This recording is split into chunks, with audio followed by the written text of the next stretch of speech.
Hello, everybody. It's me, Lacey Henderson. I'm gonna wait to see who shows up because right now I'm seeing 0 people joining. Oh, I see people joining. Oh my gosh, I'm wearing a sweater where the sleeves keep getting caught in my chair, and man, it is annoying. My coffee also exploded today. Connor, hey, hello. Today we will be, and by we I mean me, mostly me. Me will be interviewing Pedro Pablo de Vinatea. He's got the coolest last name, but I am gonna need help. Hola. Hola, Heinrich de Alemania. Podemos hablar en español si quieren, si me quieren. Pero hace mucho tiempo desde hablada en español, entonces necesito un poco más de práctica. Pero ahora estamos esperando a Pedro Pablo de Peru. Right now we are waiting for Pedro Pablo from Peru. I know that... Hola, Samuel Grew! High jumper extraordinaire! Salta de altura. I just like the names from in Spanish for athletics, but this is not a talk about athletics. This is going to be a talk about para badminton, which I'm actually super stoked when Pedro Pablo gets on here because it's gonna be amazing. Badminton does not mess around, okay? Connor, I hope you're actually laughing. Is it because my coffee exploded today? Whatever. Ay, gracias. Okay. Para el apoyo de mi español. El sonido es muy gringa. I've heard it before. All right, Pedro Pablo, we're connecting. We did it! Hello. Hola. Lacey, how are you? Hola, ¿cómo estás? Hace mucho tiempo. Oh no, come back. Hace Okay. mucho tiempo que no nos We're gonna deal vemos. with Long time ago since last time we met. I know, hace algunos How are you? meses de Lima, de los Panamericanos, Juegos para... Okay, I'll stop. I'll stop with the Spanish. Okay. How are you? I'm really fine. I'm really excited. I really like this idea of this have conversation between para athletes and I am ready for all your questions. So come on, I'm ready.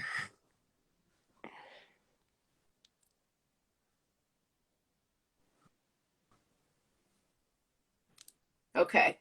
Maybe I fixed my Wi-Fi issue. I'm sorry, Pedro Pablo. I'm not ready. I'm not.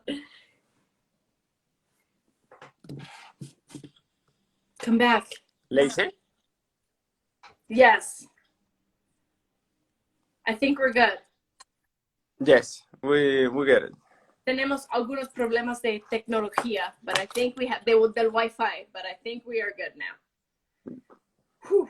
We made it. Okay, let's do this. Hello, everybody joining us right now. I'm Lacey Henderson. I am a Paralympian from United States. I do long jump with athletics, and today I'm super excited to be speaking with Pedro Pablo de Vinatea. I was trying to say it by myself. I tried. Thank you. Gracias. It's perfect. Thank you It's for a beautiful the name. I love Spanish name. I love anything in Spanish. I love it. Anyways, I met Pedro Pablo at the Pan American Games in Lima this year, and it's just a pleasure to have you, Pedro Pablo. Thank you. No, thank you for the invitation, and thank you to Ottobock and to Paralympics for this idea. For me, it's very interesting to be here and to talk with you once more since a while. Yeah, it's very different circumstances right now. Very, very different. Okay, so let's get first things first. Pedro Pablo, tell me where you're from, a little bit about you, your life, maybe how your limb loss story, if you want to. My name is Pedro Pablo Vinatea. I am from Lima, Peru. I have almost lived all my life here. I start playing badminton when I was 10. for passion. I really love the first time I get into a court, and since then I have not stopped. First, I play 4 years for the Peruvian badminton, able-bodied badminton team. Yeah. I did great. I won like the South American championships in category under 13 and under 15. Then I got a cancer. Due to this, I lose my leg, and well, this is a important part of my life that, of course, changed all the story, no? Yeah. But after a while, I restart with badminton. Yeah. No longer like a able body, but like a parathlete. Yeah. And I really remember the passion that I have years ago, and I recover all this. So I start competing for my country when I start as a para badminton player. O sea, para badminton were not so institutionalized. This means that I was the only player. I play by my own, of course. Like, I know everybody in the federation, so I was very near the players, the able-bodied players. Yeah. And I start competing out of Lima. After 3 years, I won my first gold medal after like 10 years or maybe more. Yes, this was very, very nice and important for me. After this, I understand that here in Peru, the para sport was like in a sleepy. Nobody talk about that. And I started with this gold medal that was Pan Am Championships of Parabadminton medal, not a Pan Am Games. But I started going to the media and talk about para sports. Yeah. And I think that I put my like a little seat, and then other people with any handicap or any impairment start looking for para sport. Para badminton have been the sport that I think that have more players, more developed, because it's the ones that have been more long time with the federation. But after 4 years being the only one, I take like a very nice project or decision that was to make more people play para badminton, because it's a game, it's an amazing sport. I love badminton. Passion have been always between me and badminton. Yeah. And in 2014, I remember September 20, almost 5.5 years ago, I make like a little a little day for friends to know about para badminton. Yeah. I invite all my friends that have any impairment, tell them to invite others. And I was very nervous that day, but it was a very nice day. This was like the start of the para badminton, but institutionalized. Yeah. Since that day, the federation said, okay, para badminton is also part of badminton, and now we are like for 40 international para badminton, Peruvian para badminton players. We have in all classes and categories, and I have the feeling of a family now, of a team. Yeah. That's crazy. I knew that para badminton was like new in para sport, but I didn't realize it was like 5 years new. Like, I didn't realize that it really has taken off, and you've been a pioneer. You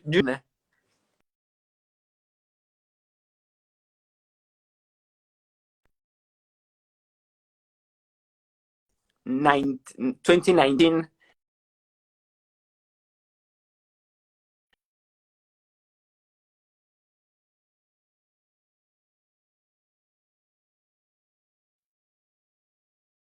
and we won. You of Lacey, are you there?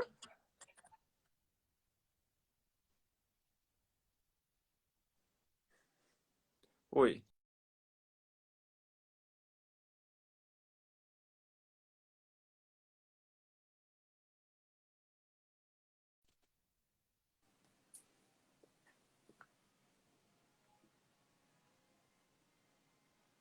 I missed the story. We gotta wait for the story to come back.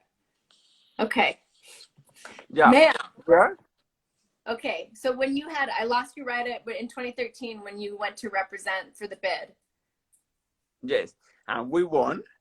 And all the Peruvian Olympic Committee know me because I was invited. I know everybody. Yeah. And 2 years after that, and yes, and 2 years after that, Lima 2019 was deciding which parasport is going to be at the Lima Parapanam Games.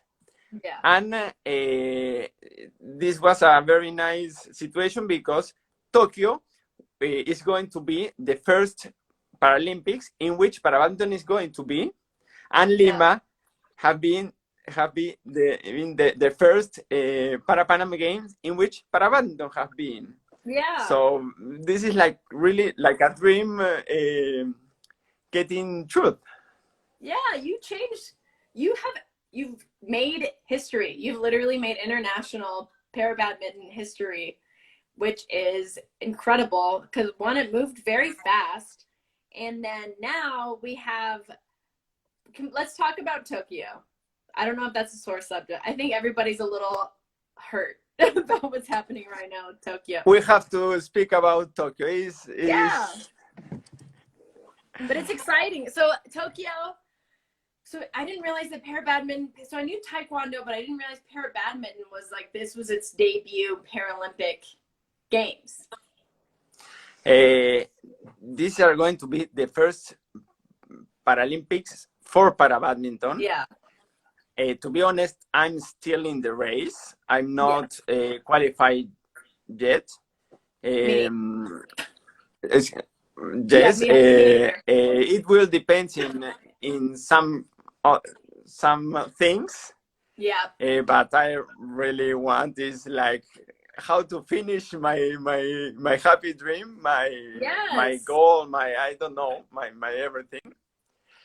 Even last year, when was the World Championships, the Parabadminton World Championships at Basel, Switzerland. This was 1 week before Parabadminton at Lima.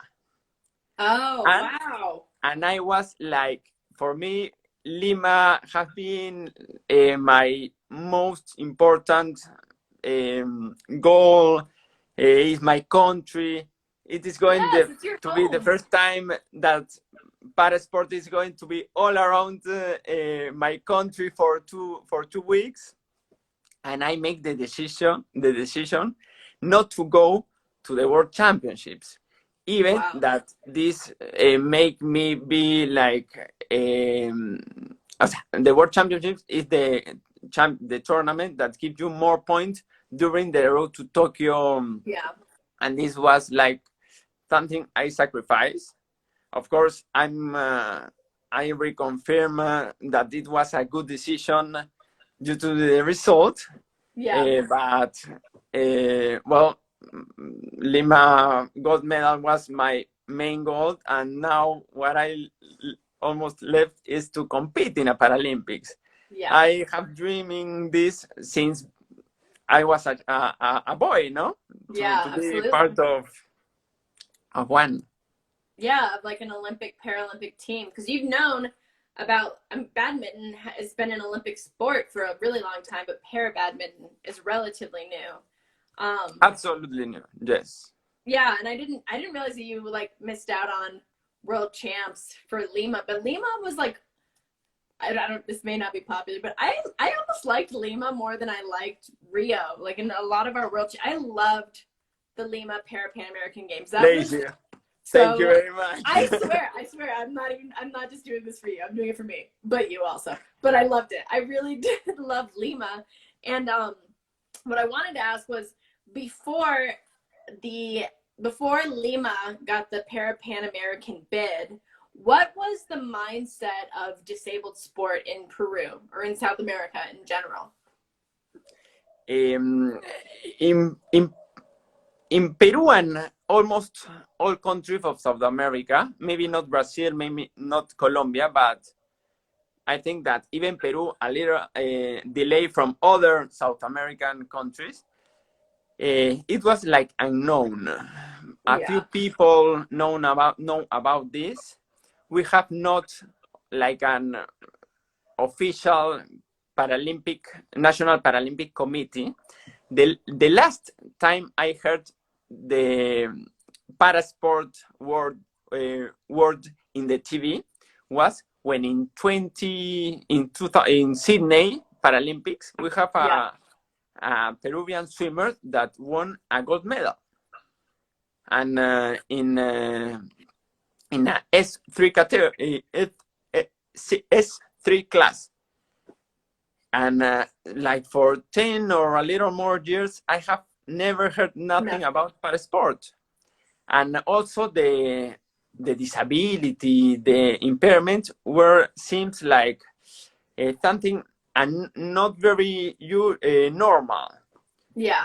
Now, Lima have changed, of course, a lot of it, because Lima make from us something like heroes or something like that. And 1 week ago, one friend tell me, "Pero Pablo, can you make a video for my little cousin?"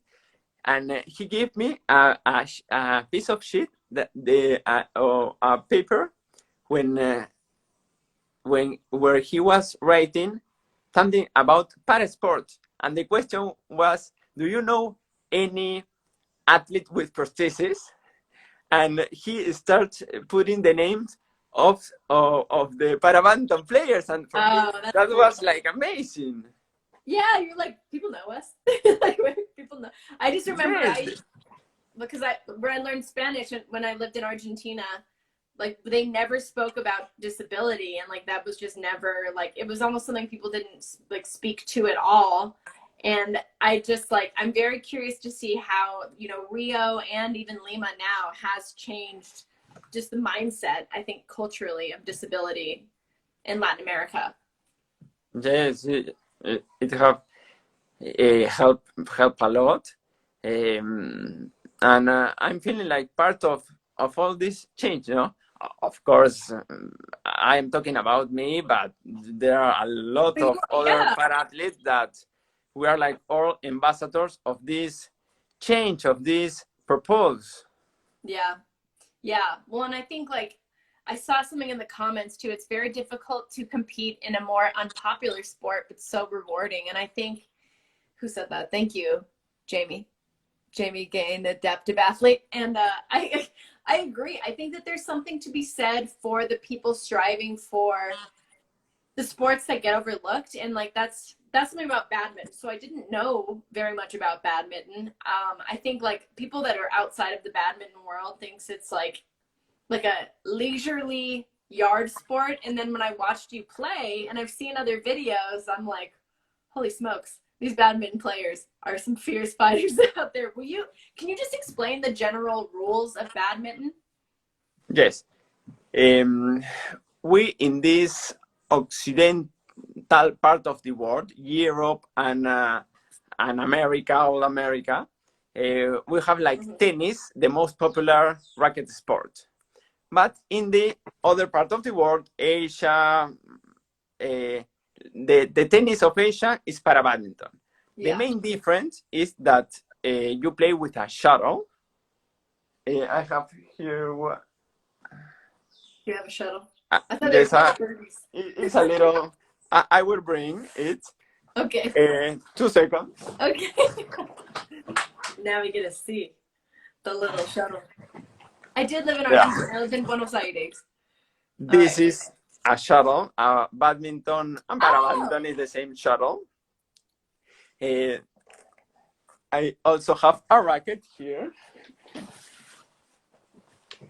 And the racket is, well, this is with broke. I have broke the strings here, That racket's but seen better it's days. like thinner than the tennis. And it's like, and the shuttle can't touch the floor. Like volleyball. And yes, like volleyball. And you need to be indoor. Yeah. And you play like 1 against 1, men's singles and women's singles, and also 2 against 2, men's doubles, women's doubles, and mixed doubles. So we have did 5 ways to play. Yeah. And also, if people want to know more, can enter to Pedro Pablo de Vinatea para Badminton account, and they are going to see a lot more. Yeah, make sure to follow Pedro Pablo. and also Lacey. If you want. And for me, it's a very. I enjoy playing. This has been like a driving issue. So always passion and the fun of play has been after near all my process. This is why I love this sport. You play the winner have to win 2 of 3 games until 21. I think this is almost the sport. We have 6 classes in para badminton, 2 of wheelchair 1, wheelchair 2. I am SL3. That means that you have a several impairment in your legs. So I play half a court. The court is the same court, but you only play in one half. Like one section. Okay. Yes, SL4 is also it means SL4 standing. You also play standing. I play standing. For SL4 play standing, and also the impairment is in the lower limbs. But you have more ability to move into the court, so you play all the court. And SU5 means any impairment in the upper limbs, and SH6, that is short stature player, no? Okay. All right. So you would compete, technically, you don't just compete against other leg amputees. You would compete maybe against somebody with cerebral palsy even, or other like limb deficiencies. Is that correct? Yes.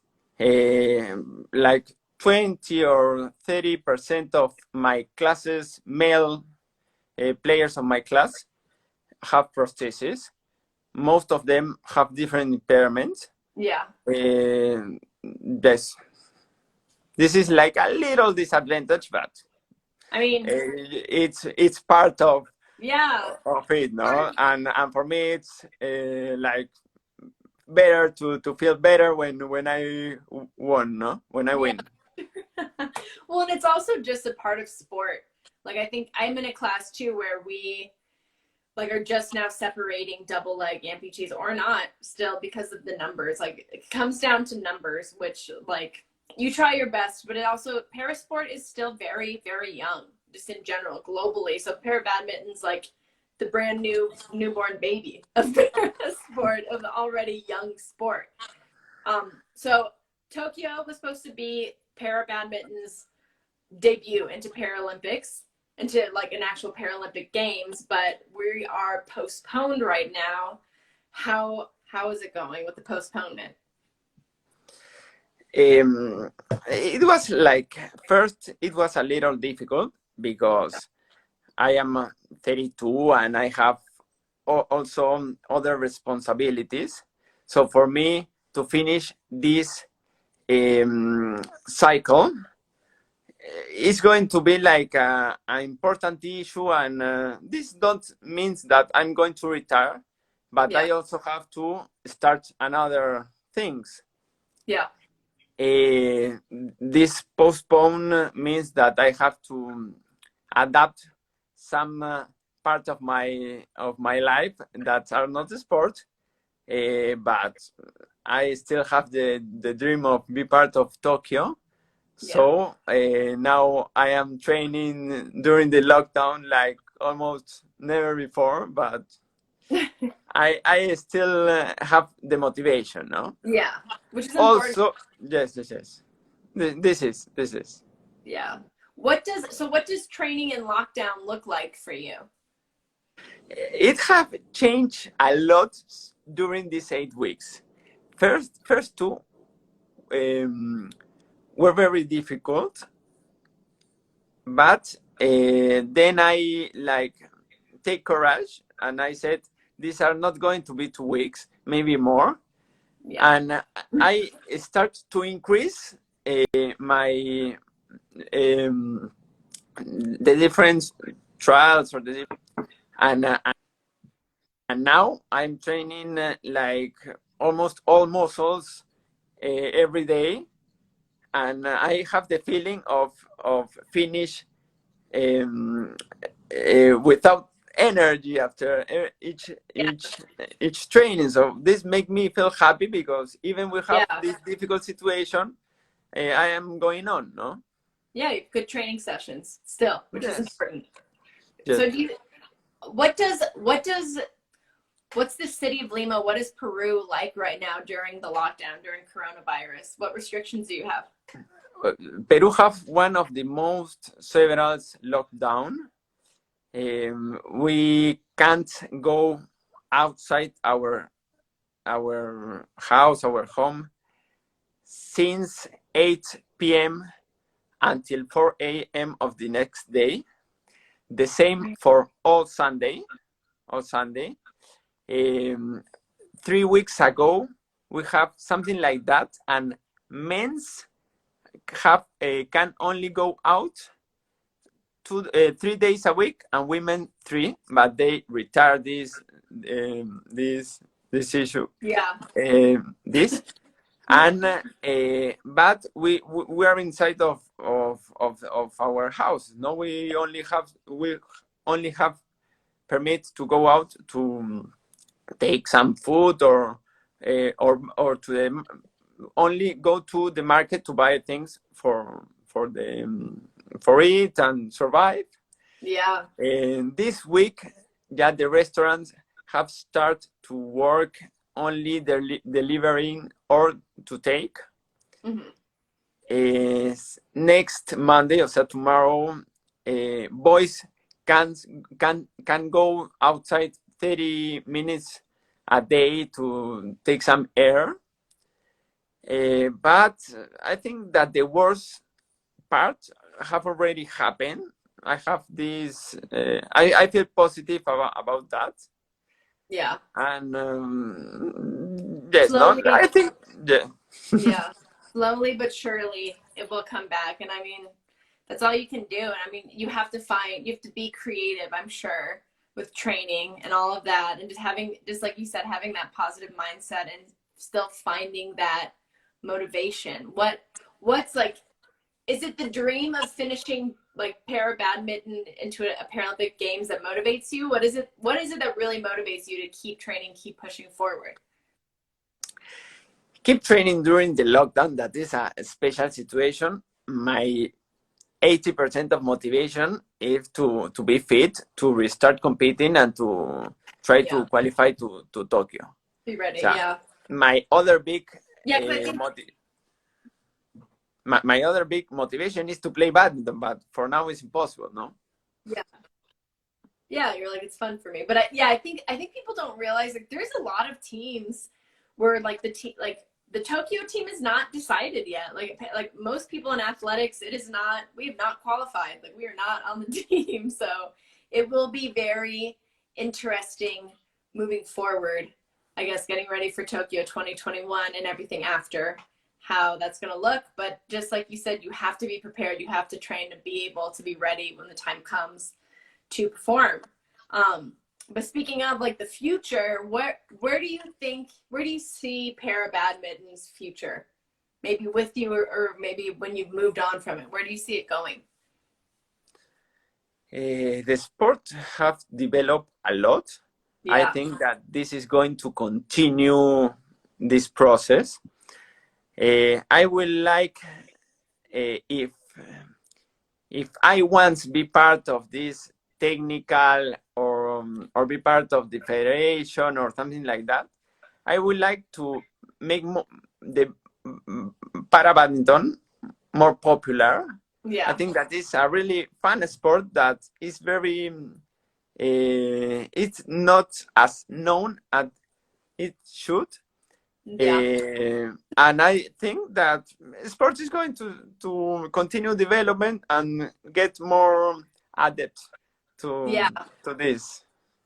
Yeah, maybe there'll be more. I'm like, maybe I should try para badminton. Like that sounds like fun. Lacey, come to Lima when you want, and we're going to have a nice SL3 mix, SL3 knocking game. Training camp. I will for sure. Yeah, for sure. I'm a little worried because my like hand-eye coordination is not good. Like body-wise, I'm good, but like you throw something at me, like, it just. Have you ever tried any racket sport? I played tennis when I was like 8. This help a lot. Okay. This is going to help a lot. So think about it, Lacey. I'll think about it. I'll for sure think about it. So what are some, I'm sure you have to do like coordination drills. Like training is probably more than just playing badminton. What else goes into training for badminton? In badminton, you have a lot of technical and psychological issue during a game, yeah, because it's like the precision, the precision of to be very accurate is very important. And when you are in a game with people seeing you, it is very easy to lose all this.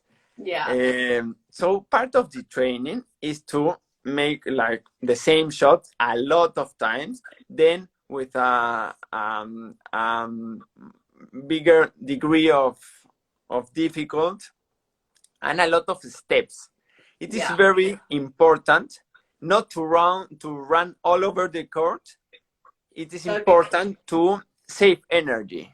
Yeah. To still on control, to be you the one that move the other more than the other move you. And this is more important even in para badminton, no? So technique is very important also, and this is like make a lot of different shots of every part of the court. We have a lot. We do also a lot of resistance. More important than to be strong is to have resistance, because a match can go over 40 minutes, 1 hour, maybe more. And it's an explosive sport. Yeah. So you have you have to find ways to consider, because I know like for long jump, there's been some competitions I've had like 8 people in my entire competition, or I've had like 28 people. And so it's the same, like it's similar where it's like the competition can be 20 minutes or it could be 2.5 hours, and you still have to be explosive and ready to, like, you can't like softly, you can't hit it softly. And I'm sure badminton is very similar. Like it's not, if you get tired, it changes the game. Yes. Yeah. How did it feel after like getting the bid, everything? How did it feel like the moment you walked into your first competition, to your first match for badminton in Lima, with the crowd cheering? Because the crowd, I remember, was really, like, I know for at least athletics, the crowd was awesome. How did that feel, just like that moment stepping on the court, being like, we did this, I'm at my home and we did this? O sea, this has been my motivation. This Yeah. moment that you're talking about, having my motivation for the last 5 or 6 years, and was an amazing moment of realization. In badminton and para-badminton, we have never seen all a crowd like that in Yeah. the stadium, a full stadium. We have never seen because it's not a popular sport. Yeah. But when I play and the 4 days of para badminton, the people stay outside because there were no more space for more people. Yeah. And of course, this has been the only time in my only tournament that I have seen something like that. No, Yeah. I have been in 4 world championships, and we didn't see as crowd as in Lima, no, by Yeah. far, really, to be honest, because I was representing not the Peruvian para badminton player. I was representing Peru, and we were Yeah. in the Lima 2019 para Panam Games, and for me this opportunity was once in the life. So I do my best. I did my best. Yeah. And when you won gold, you won. You Yes, won, yes, right? yes, yes. I How won. was I the won. how was the medal ceremony for you? What was that moment like too to hear the anthem play? It was really, really emotional. You know that the one that put me the medal was the president of Peru. O sea, Oh my imagine god. how important this has been for our country. Yes. Uh, that the president of Peru put me the medal, and the He president looked you of in the your eyes and put it on you. That's so cool. and I say, thank you very much, Mr. President. That's so cool. That's Yes, so yes. cool. That's so cool. Oh my gosh, I can't even imagine how that would feel. Do you think you play better? Because so what you're saying about the crowds, I feel like that's a goal of mine just for para sport in general. Like for athletics, it's very similar. World championships, like depending on where it is, a lot of the times world championships turnouts, like crowd turnouts, they're small. And like especially regional track meets in the United States too, like there's jokes about it where it's like there's like 11 people in the stands watching us compete. And then you go to a big games and the crowd's completely different. Do you find that you compete better, or maybe like are you more affected by the crowd than when there's less people? It was a really nice experience to play with with all this Peruvian crowd. I For will sure. tell you, my answer is I play better. I play almost It's good my energy. 4 better match of my life, but it was very important to have psychological training. Yeah. Um, Focus. I have a psychologist, Yeah. psychologist, and I'm going to tell you something very funny. Um, one day before the inauguration of the Para Panama Games, I was called to be part of the person that take the torch, but through the city. Yeah. Yeah. And when I was with all 50 different persons recognized of different things, of not athletes of different things, it was very nice because they asked me to be the last one and the one to arrive into the The stadium. waka. Wak means like this ring. Yeah. Uh, Yeah. Like the and arena. yes, but In Argentina they call it La Concha. It's where you play like where you play. no. This that make the past like Egypt have The pyramid. the pyramid. Yeah, we have something like that. Okay. And this was the place Oh yeah, you of do. the Yeah. of the last one to take the torch and put it into the big torch. and the president of the Lima 2019 received me. Also, the council of Lima. All, and I was like very courageous, you know. Oh, I feel fine. People say, Pedro Pablo, you are the best. We trust you, and I like power myself. Yeah, you're like, for sure, I'm great. Yeah. Yes. And then I go upstairs where everybody receive me. People clap a lot. And when it finished, they tell me, Pedro Pablo, now you can go and return to the village. So I make the same way down. And all the people, instead of tell me, Pedro Pablo, you are the best, start telling me, Pedro Pablo, we want the gold medal. You are our gold player. Yeah. And I start like, oh, take it slowly, please. The pressure. The pressure. And it was very important this to happen before the tournament. This happened like 8 or 9 days before the tournament. And I knew that the expectation outside the village were like, ooh, you know? They're like, everybody's watching you. Yes. You're like... And during this day, I prepare myself for these matches. Yes. I make a lot of meditation. I talk a lot of my psychologist, and I understood that this is my tournament. I am the only one that is going to play, and I have to play for myself.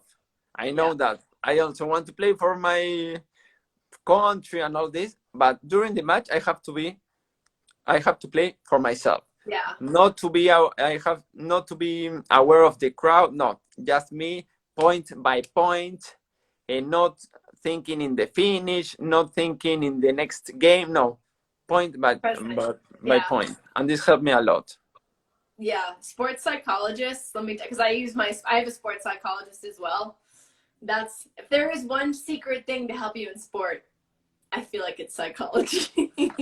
Yes, absolutely, it's psychology. So in para badminton, you said that Asia is a lot more, like, it's a really popular sport, and I saw somebody say that an arena in Indonesia, Indonesia at Asian Para Games, the crowd is crazy for badminton.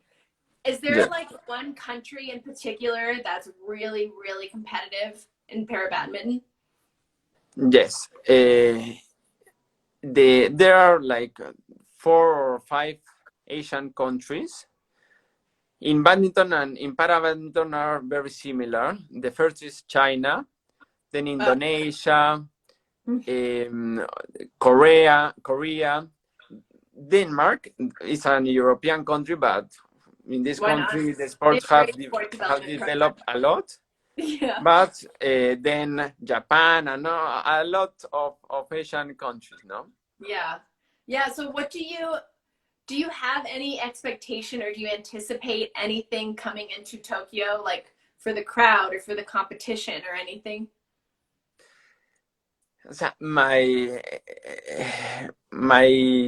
expectation is to be part of Tokyo, to compete there, to have this feeling. Maybe if one day the Paralympic Committee or whoever tell me, Pedro Pablo, congratulations, you are in, maybe my expectations are going to change and think, well, I'm in, now I want a medal. Yeah. But now I am thinking in be part. This is like what I really dream about. Yeah, that's smart. You have to be present and deal with like the moment that you're in now. It's hard that is something my sports psychologist told me. Don't the expectation, manage the expectation. So that's good. So let's say you make the team, you're going to Tokyo. Outside of sport, what are you looking forward to the most in Tokyo? Well, I have a girlfriend that now is my fiance. Oh, congrats! Yes. Since last year, it was a very nice story. We have been together for 10 years. Oh, wow.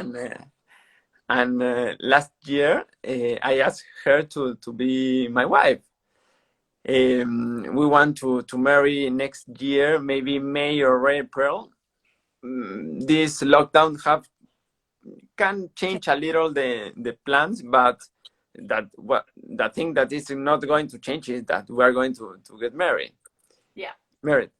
And yes, of course, I am very happy, and this is my most important thing.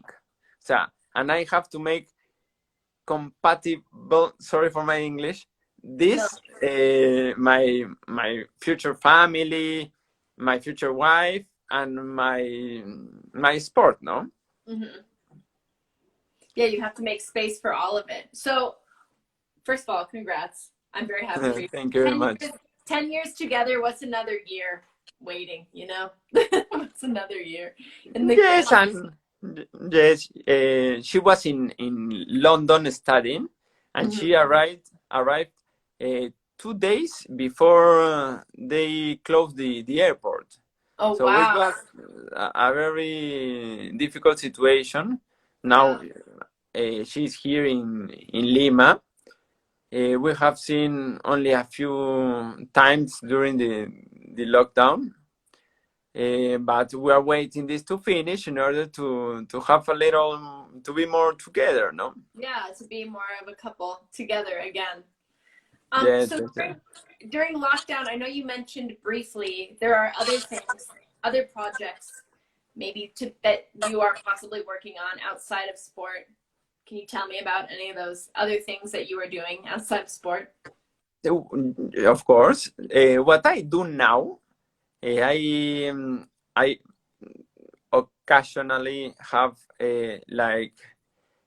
spaces to speak about motivation. Sometimes and call me to do that, and this is nice because it's part of my budget. Yeah. And I have seen your projects. Congratulations, Lacey. I like it. Thank you. And also, it's part of this to maybe to be with one brand and have to do like influencer sometimes, no? Yeah. Yep. It is 2020, the year of the influencer.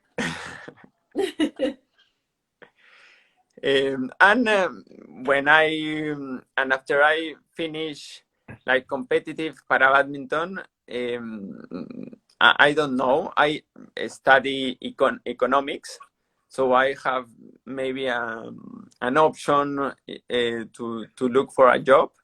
I really prefer to be independent, but I have to make all this be on a good way, no? Yeah, for sure.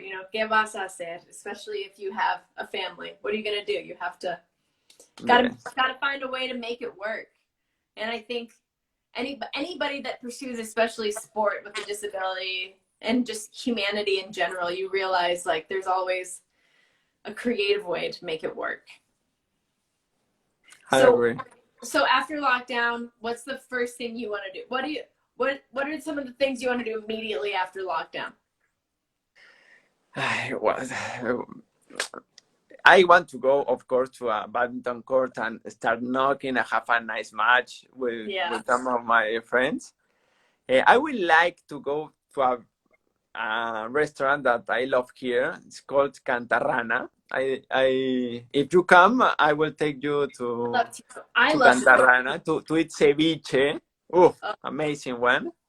The food in Peru is unbelievable. It is so good. If anybody is watching right now, they've gone to Peru or they're in Peru or want to go, just eat anything. Anyways, but this place especially. Yes, we Peruvians have like the thought that if we are in something, world champions are in our cuisine. We are very proud of our cuisine, and this is important part of our culture. So I would like to do this, to go outside and eat. I don't know how if it is the correct thing to do, but this is what I want to do. That's what you want to do, yeah. That's what the question is. What do you, not if it's a good thing, but what do you want to do? Yeah. Another thing that I want to do that I can't, for the of course for the lockdown, is to run a little. Yeah. I have participated in small short runnings like 5K. Yeah. Twice, 3 times in my life I have made a 10K. For me, it's like something huge. That's way too far. I don't even like driving 10K. That's too far. I'm not an elite runner by nothing, but it's like a psychological thing that I just want to do it. I just want to do it. Yeah, you can push. And I think that I'm like maybe in shape due of all my Badminton training to try to run a little. I bet you could. It's a very different sport. Some Badminton is like more explosive. I have to run very fast, but short, very short steps. But for fun, I would like to go to Miraflores and here run a little. Yeah, Miraflores is nice, and 10K. I think 10K. I think you're right. I think it's more psychological than anything, because people can do it. People have done it. People can do it. You could do it. I have done, but my last time was 4 years ago. Yeah. And I want to try maybe a 5K, no? Yeah. Before Tokyo, I shouldn't take this risk. Yeah. But maybe running a little, no? Yeah, it never hurts, just a little bit. All right, I think we're good with time. Pedro, Pablo, thank you so much for joining me today. Lacey, was a pleasure. It has been a pleasure to talk with you. Enorme a ti y un beso enorme para ti también, Lacey. Gracias, y gracias para siempre tener paciencia con mi español, porque me olvido muchas de las palabras, pero no pasa nada. You can speak Spanish, I speak English, and we together develop our second language together. Together we improve. All right, Pedro, Pablo, thank you again so much for joining me. Everybody watching, next week, Pedro Pablo takes the baton. He will be doing the relay, and he will be interviewing the next para athlete. So stay tuned next week. Any last words? And hugs to everybody. Yes. Very nice to be here. All right. Thank you so much, Pedro Pablo. Bye, Lacey. See you. Ciao. Ciao. Ciao. Ten cuidado. Bye.